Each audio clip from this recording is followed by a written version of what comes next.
So hi everyone, nice having you here today. We're going to talk about mastering your time, stopping procrastination and getting things done.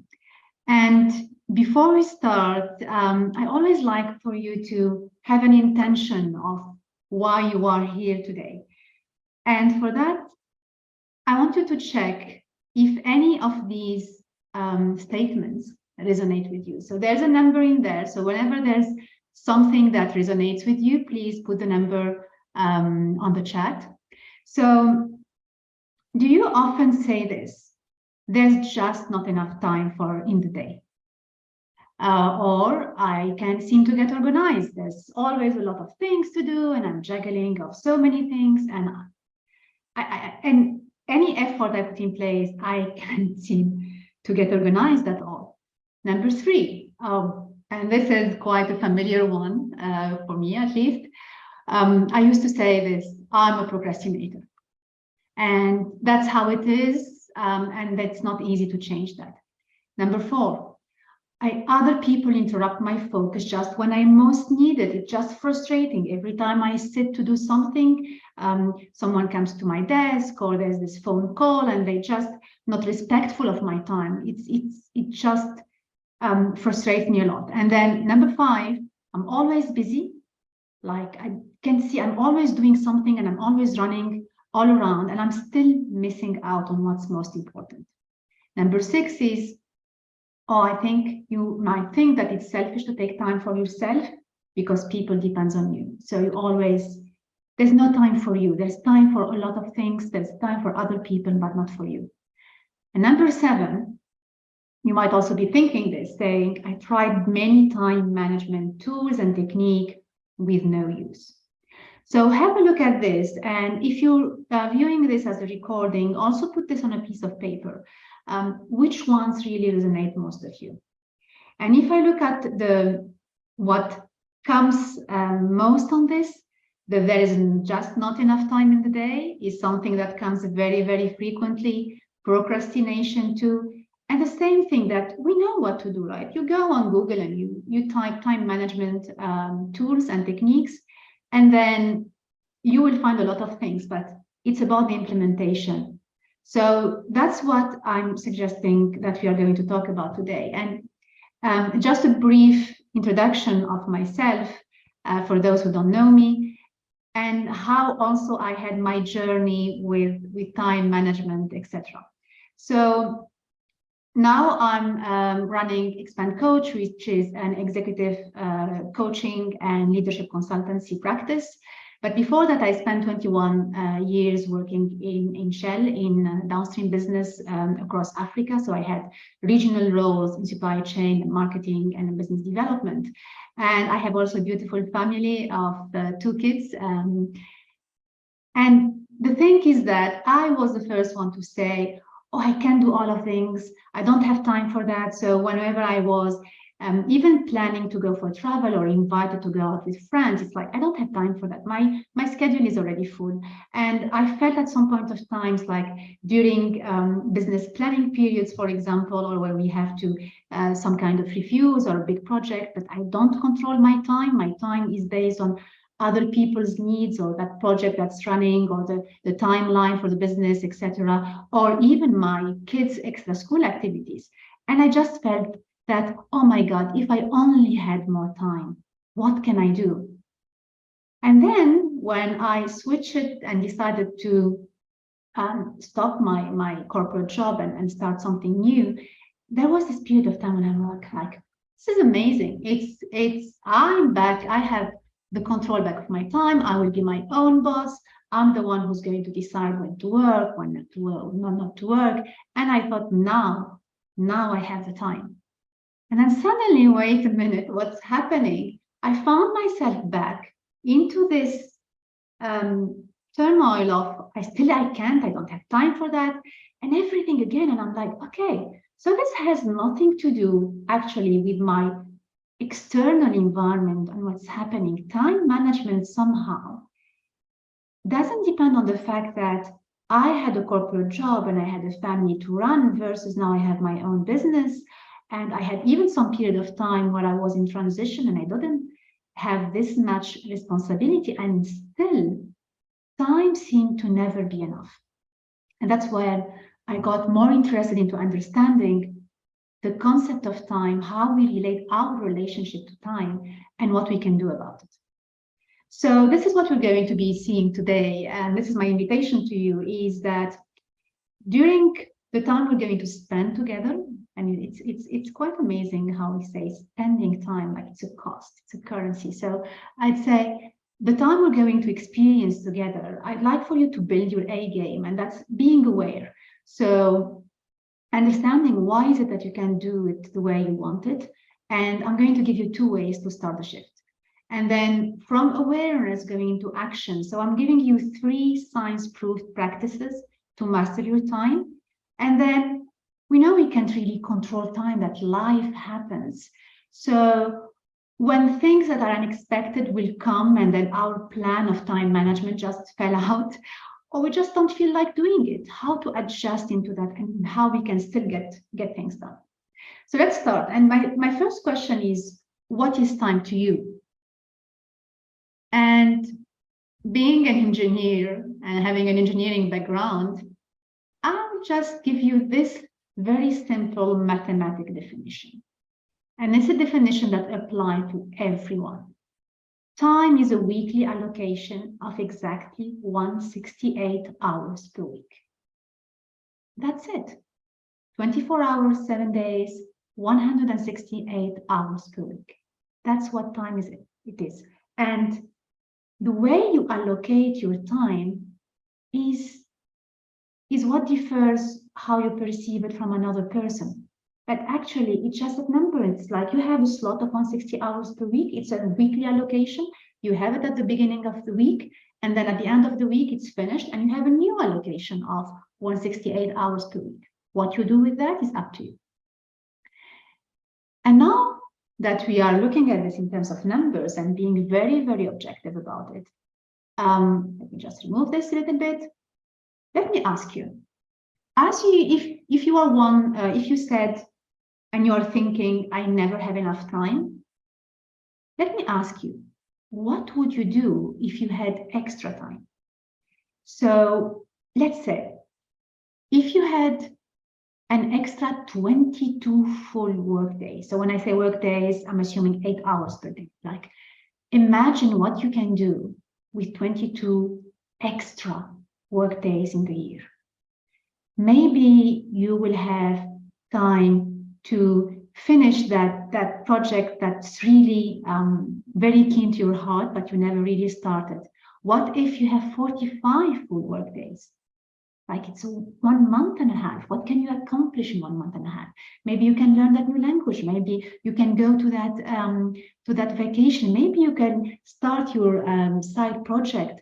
Maybe you will write a book. And what would you do if you have 68 full work days? 2 months.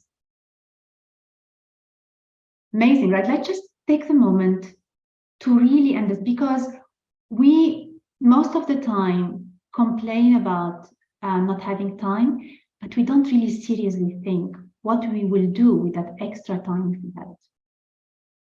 And now I want you to realize, just mathematics, that 22 full work days is just 30 minutes extra per day. And then you can see the mathematics afterwards. If you can gain 60 minutes per day, then you will have 1 month and a half of extra for the full year. And you might say, okay, it makes sense, but I don't even feel I have the time right now. How can I even spare 1 hour and a half, or even 60 minutes or 30 minutes? And mind you, obviously that means that if you can spare just 15 minutes per day, that's already an 11 full work days that you gain. So realistically, it's not that there's no time. We all have the same amount of time. And I want you to understand that there's always enough time for what is most important. Always enough time for what is most important, because we can always carve 15 minutes extra per day, or 30 minutes. Just maybe waking up a little bit earlier or sleeping a little bit later. It's possible. And for that, I just want to tell you this story, and you might have heard it in different versions. So I'm offering you this one. So a professor with his students, he brings this empty jar and he put the big rocks inside the jar. And then he asked the students, so do you think this jar is full? Do you think I can put more big rocks into it? And the student looks at it, I hinted to the solution right now, but he asked, is this jar full? Can we put more into it? And the student said, no, we can't. So he brought pebbles and he put the pebbles within the same jar of big rocks, and they fit into the spaces. And the student said, oh yeah, okay, now the jar is really full. We can do more than that. And then he brought sand and he put the sand into the jar, and the sand being very, sand goes everywhere. When you go to the beach, you just get sand everywhere. So sand went inside. Now he said, yeah, now the jar is full. But now what did he do? So this is basically like a metaphor to say, start by putting your big rocks. But the thing that I loved about this version of the story is that then he emptied the jar and he started by just filling it with sand. So when it was filled with sand, he asked the students, is it full now? And they said, yes.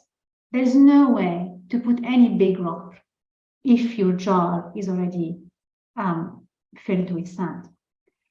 And that's exactly the idea. If you don't plan and organize your time, if you don't decide what's really important for you, like every day, if I do this one thing, at the end of the day, I would be happy because that's my big rock. If you don't do that and you don't plan for it, someone else will do it. Someone else will come with the sand and fill your jar. There's a meeting in here. There's a phone call in there. There's someone asking you to do something. If you don't plan and organize your time, you're giving the control of your time to someone else. So the very first thing you need to be very clear on is, what are your big rocks? And this is something that I started doing 1 year ago. So since 1 year, I start by the month saying, so what are my big rocks of the month? But then most importantly, before the start of every day, I'm like, I would put my commitments, my external commitments on a piece of paper. So I know that at 9 I have this, at 1 I have this, at 4 I have this. But then I say, what's my big rock? What's the 1, 2, maximum, if you can 3, but 1, 2 big things that needs to be done this day. And then I plan for them. And then there might be room for the pebbles and the sand. So always ask this question, what are your big rocks?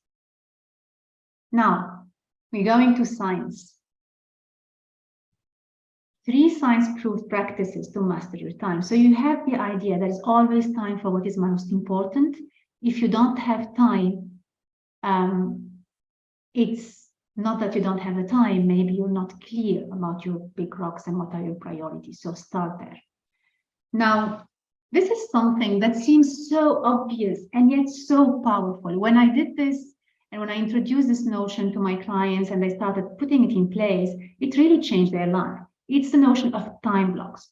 What we used to do normally is like, we look at their calendar and we put our tasks or the things we need to do in our calendar. What I'm saying is block the time.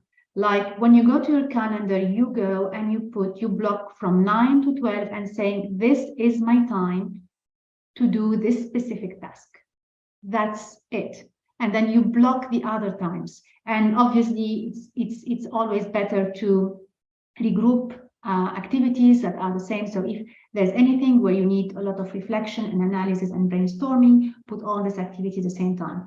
If you have to respond to emails, just decide that maybe from 8 to 8:30, that's my time block for emails. I go to all the emails, and from 8:30 to 10:30, it's really my focus time to work on this project. Then from 10:30 to 11, I can look again at the emails and reply to them.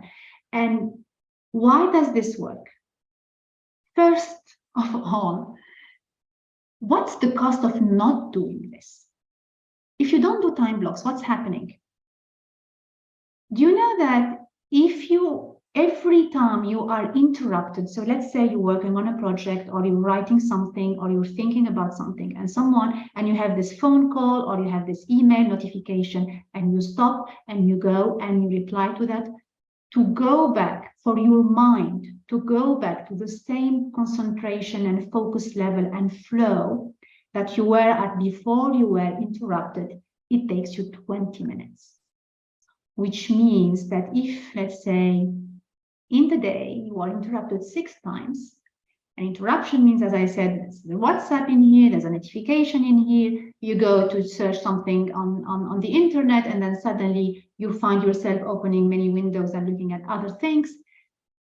6 times, only 6 times of interruption a day will cost you 2 hours of wasted focus. The second thing that was also scientifically proven is that sometimes we think that I'm not going to start this big block because this is going to take me too much time and I have all the other things around that I still need to progress on. So we have this tendency to postpone the big thing to the end because we think it will take us a lot of time. Well, scientifically, it was proven that, and let's say if you can guess how long do you really need to produce focused work? What do you say? Well, the right response is 4 hours. That's it. If you can focus yourself 4 hours a day, you will going to gain in terms of efficiency and productivity quite a lot. So the other rest of the day can be in meetings, can be in small interactions, can be in doing things that don't really need your cognitive power and your cognitive energy. But for anything that needs focus, 4 hours is more than enough, which means that if you link this to the time blocks, just know yourself. When do you function better? Is it in the morning? Is it in the afternoon? If it's in the morning, you put your time block of 3 hours or 4 hours in the morning and then plan for your meetings, your connections, everything that doesn't need your focus in the afternoon. Just block that and put it in the calendar. Because if it's not in the calendar, it doesn't exist. And then the second thing is that, for you to know, is that your unconscious mind, like the way you function unconsciously, what's going on in the background, loves shortcuts. Like, what's the easiest way of doing something? And knowing that you can use it because it means you can make it easier by doing something that the chefs do, and in their cuisine, it's what they call mise en place. So you go to a chef or you go to anyone who's cooking, the easiest way is that they prepare all the ingredients, they cut everything that needs to be done, they put it there, and then they start cooking. And the idea here is that whenever you are going to start working on something, or for example, it's tonight and they say, tomorrow I'm going to sit on my desk and start working or researching this specific project. Well, mise en place means that you need already to know where you're going to do that. So if you have a specific desk, you know that it's going to be on my desk. You remove all the other distractions that are on your desk. You have everything that you need in terms of you need some paper research or you need something next to you. And important, if you need to drink water or if you need tea or if you need coffee, put that mise en place, everything in there before you sit. And when you open your laptop, close all the windows that you don't need and open the windows that you really need. Do this beforehand, before starting. So you have your mise en place and you're not sitting here and being distracted, and obviously turn off all notifications. And the other thing, phone distraction. It's not only about turning off the notification, it's basically also scientifically proven that just get it out of your sight. Obviously, if there's something urgent or something that you need to take care of, you can do this micro interruptions and go and check that, but just be very conscious about what you're doing. So make it easy, do the mise en place. The second thing, because your unconscious loves shortcuts, make it harder.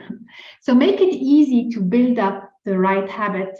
As I said, I noticed that when I'm working from home, sometimes when I need a glass of water and I didn't do my mise en place properly, I would go downstairs to have water, and then when I go downstairs, I might get distracted looking at something and trying to do something else, and opening the fridge and trying to eat something. Same here, if you are in the office and you also need to go to the kitchen to have water, and then you go there, and then there's a colleague and you start talking, and that wasn't planned, and from here to there, the 5-minute break becomes 30 minutes. So make it easier, mise en place, and make it harder means everything that is that you want to get rid of. The thing that you need to know that as your subconscious mind loves shortcuts, anything that you make it harder by 20 seconds, it will not pursue. Let me make it clear here. So like if, for example, I have this habit of, I go here and I want to check my email. And it's just a subconscious effort. So I'm here and there's this Outlook screen icon, and then I click on it and suddenly I'm on my emails. To make it harder means don't put it on your desktop. You can hide it in a folder, in a folder, in a folder. If you look, for example, on my social, like the Instagram, Facebook, even LinkedIn, initially I was putting them on my phone, like in the initial screen. But then it makes very easy to me to go and shortcut. I take my phone, I take a phone call, and then, oh yeah, let me look at this, because my unconscious loves shortcuts. So what I did, I removed them from there, and I did a folder within a folder, and I hid them there so that I still can access them, but it will take me more than 20 seconds. And subconsciously, I'm like, oh, it's too much time, it's too much trouble, I'm not going there. Same here, if you have a habit of, let's go, you go back to at the house, and then you go directly and watch the TV and put Netflix, but you want to get rid of that habit, make it difficult for you. Means just go put the remote control in a hidden place. Someone even said he removed the battery of the remote control and put it in a hidden place.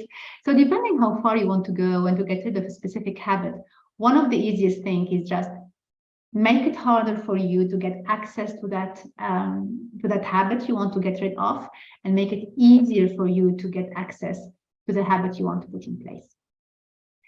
And then, so this one, I will move quickly on this. You can put pause and try it. And specifically, if you're looking at this on a big desktop, if you're looking at this on your mobile phone, please don't try doing this.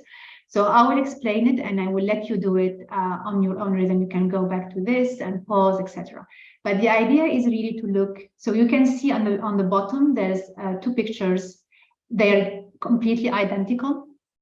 And then on the top, you can see the white dot between the red and the green square. The idea is just to fix that dot for 60 seconds. So I'm not doing it here, but please do it later on. So when you fix that dot, and I'm doing it actually, when you fix that dot for 60 seconds, it's so fun. And then after the 60 seconds, so you just look at that dot, just that one. You don't look at any other places. You look at that dot, and then you go and look back down to the picture. You can see that suddenly the pictures became different.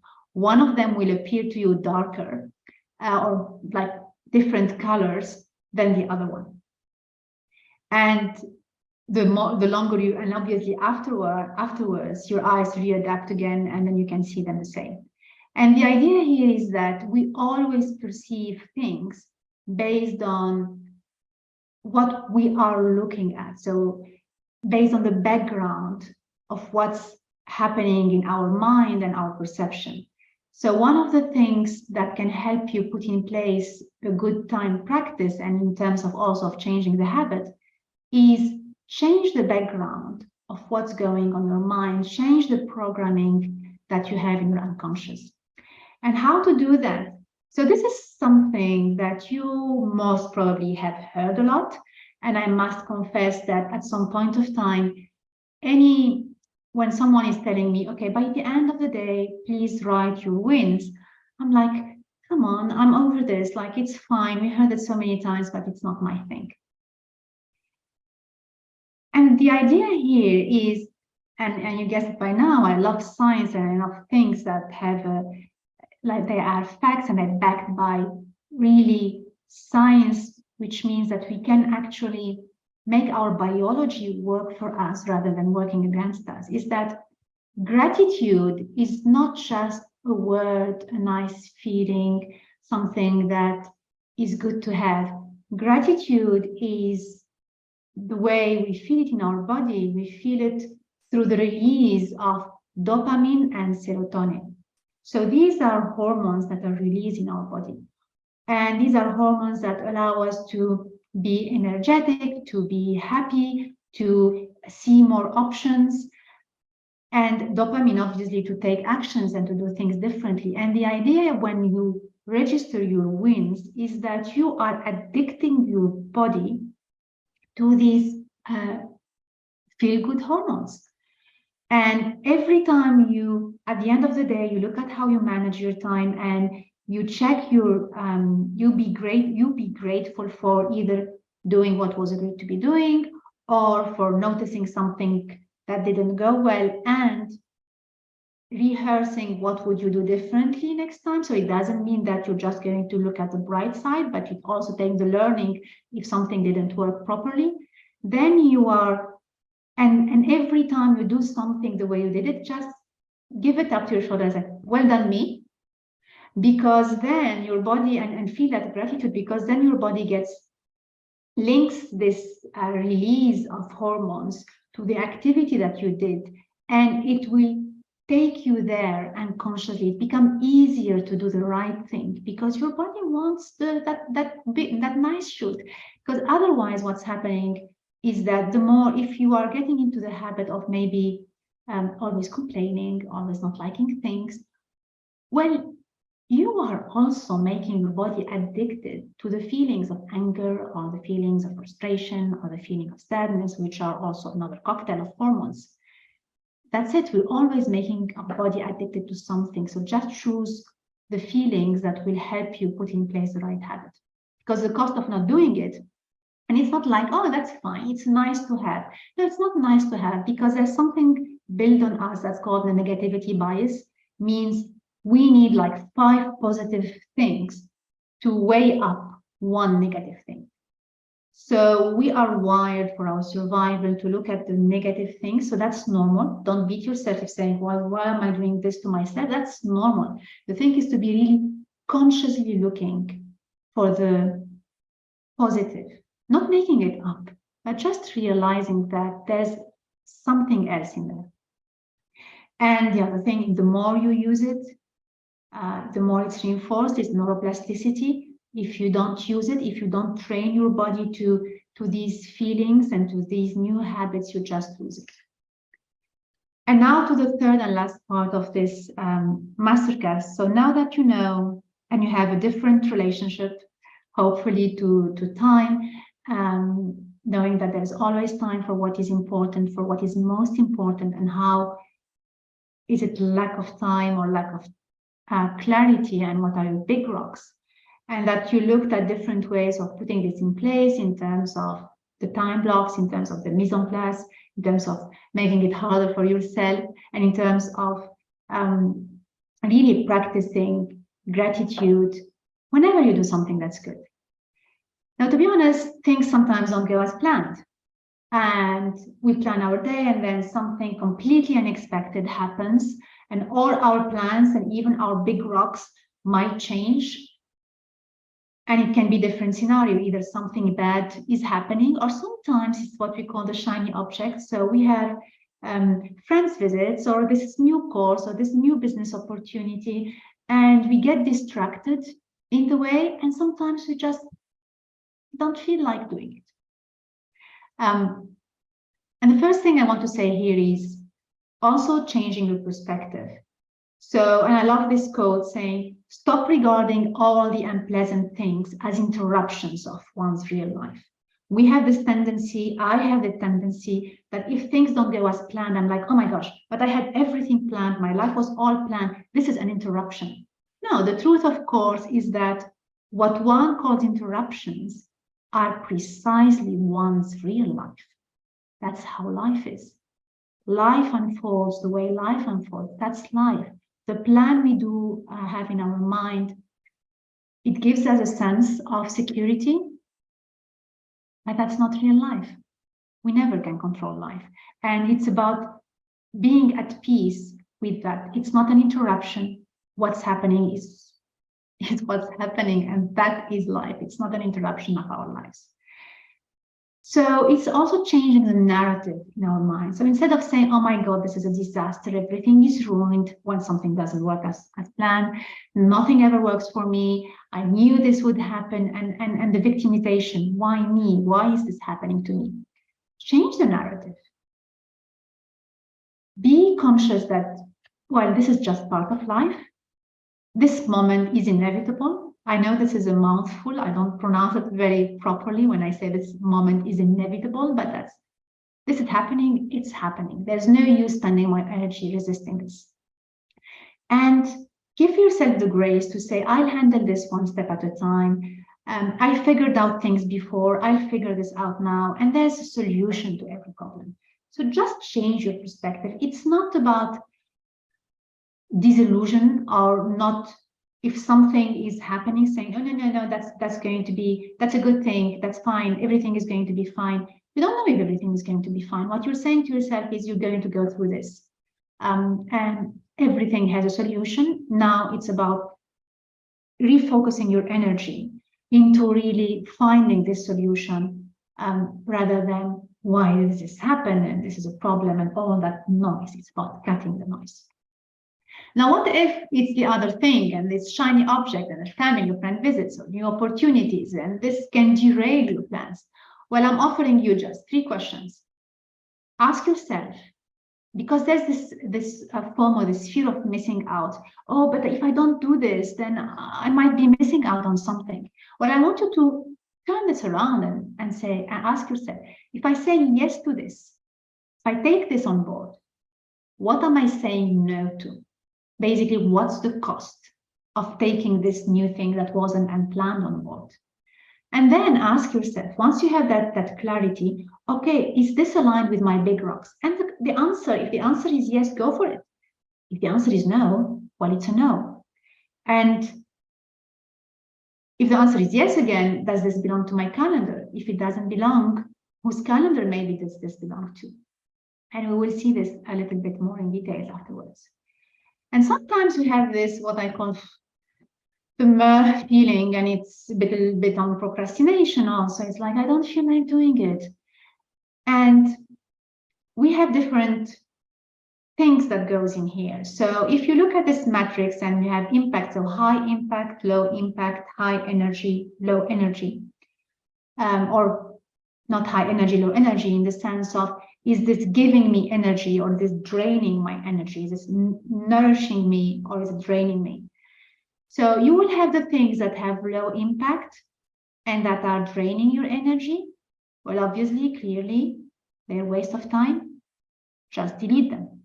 If you have any activity. So what I'm telling you is it might be appropriate for you to have an audit of your activity and really look at this from this matrix perspective. Is this low impact and really draining my energy? Waste of time, eliminate. Now it can be low impact, but I love it.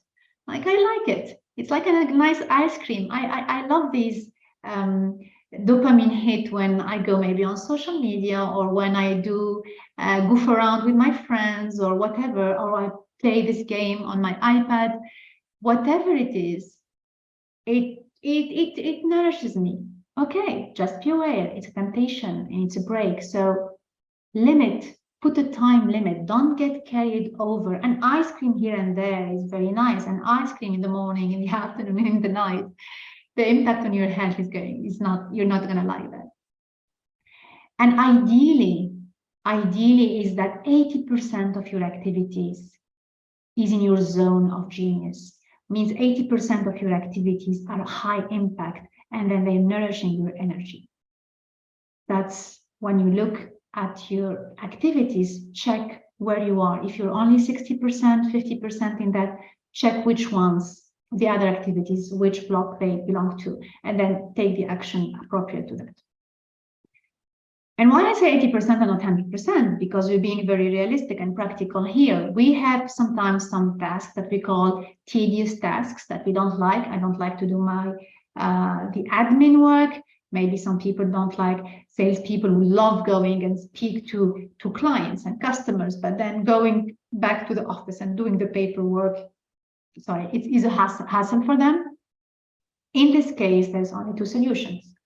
Whether you delegate them, so you have the opportunity, if you can have the opportunity to delegate this to another person, it might cost you money if it's a task that you're going to give to a third party, or what I call transform, because sometimes we can delegate, right? It's your choice. It's always your choice, but it starts by having this clarity on look at your activities. Because remember, if you can take 15 or 30 minutes from these activities out from them because they're either a waste of time or they're a temptation and a break, and if you look at screen time or even meetings or things like that, really look at them, because 30 minutes, remember, it's 22 days.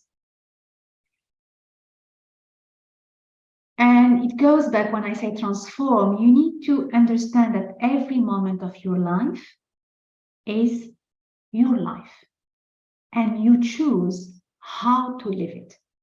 And I say how to live it. So even if sometimes we need to do these activities, you can say, Jihen, but if it was my choice, really, I would never do this tedious task. Okay, I didn't say what you're doing. I said how you're doing.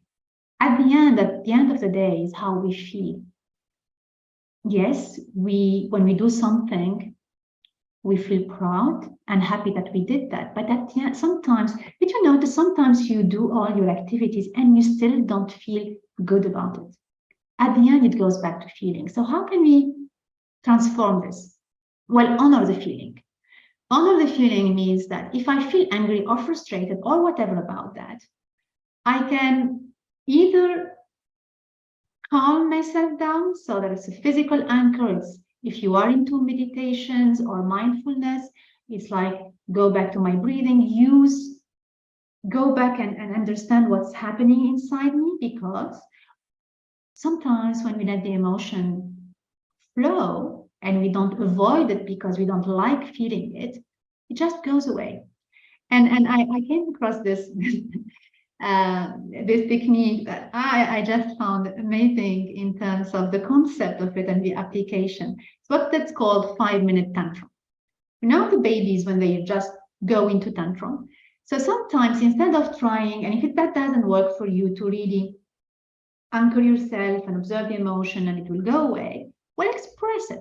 Like if you don't like doing that thing, go and say it and be angry. I mean, ideally do it in a controlled space. So you don't, if you don't like that thing, you don't go and get a tantrum in front of everyone, but express yourself and you can even go above the board.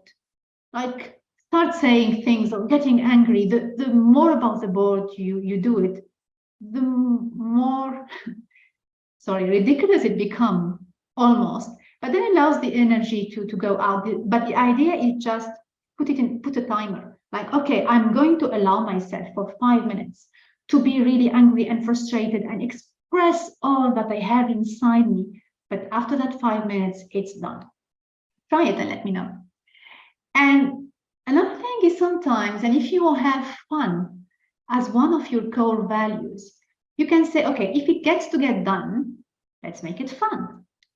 So transform the obligation into a choice or a gift. Okay, I need to do this. Maybe then it's a way for me to practice being present, or practicing patience, or listening to music at the same time, a music that I like, or maybe I can find a way to do that while dancing or moving or something like that. And the other thing is start one step at a time. So when there's a horrendous task, you can also say to yourself, instead of procrastinating and saying, I'm not going to do it, I'm not going to start it, I know it's going to drain my energy, I know I have to do it, but it's going to be so draining for me and it's going to last for 1 hour. And then you have that discussion in your head that is draining your energy, you can say, okay, I'm going to start it now, but I'm going to stop in 10 minutes. At least it's 10 minutes done, better than 0. So you feel slightly better even, and you're not draining your energy thinking about it. 10 minutes and I'm done. Too much? Too long? 5 minutes and I'm done. The thing is get into action. Do it. And you will find maybe that you do it, you put 10 minutes and you're still doing it after 15 and 20 minutes. But the idea is at least 10 minutes, and then you can give yourself the grace to stop it. So where we are, so this is what we've covered so far. And this is just a visual for you to remember what we've been talking about, and go back and try and experiment and start with one thing at a time. And the idea for now is for you just to say, so what's different now? What's the one thing? What's your one takeaway that you will implement from this? So whether it's being more conscious about how you're spending your time, and that changing or switching even 5, 10, 15 minutes a day can make a big difference. Starting putting time blocks, starting getting back the control by using your calendar. Put everything in your calendar. Block the time for you and honor that. And even if you don't honor that, take the learning and be curious and say, what happened then? What can I adjust? And give yourself that tap on the shoulder. So that's it for me today. Thank you so much. If you wish to continue the discussion, I'm putting an offer for the Business Club Africa members. So this is valid only for 1 week, till the 26th of January.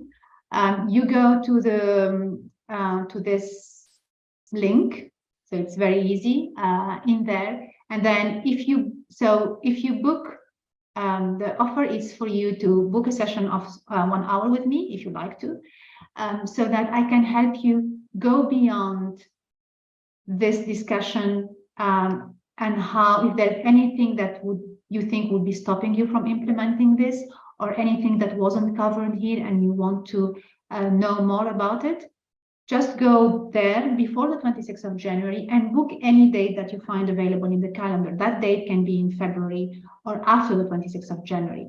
The thing here is about taking action, right? So it's, if you think this is going to serve you, take the action and go there and look for something. Otherwise, I'm so happy to connect on LinkedIn or Instagram. If you are into Insta, mine is mainly LinkedIn. And I hope to see you in other opportunities within the club. Thank you.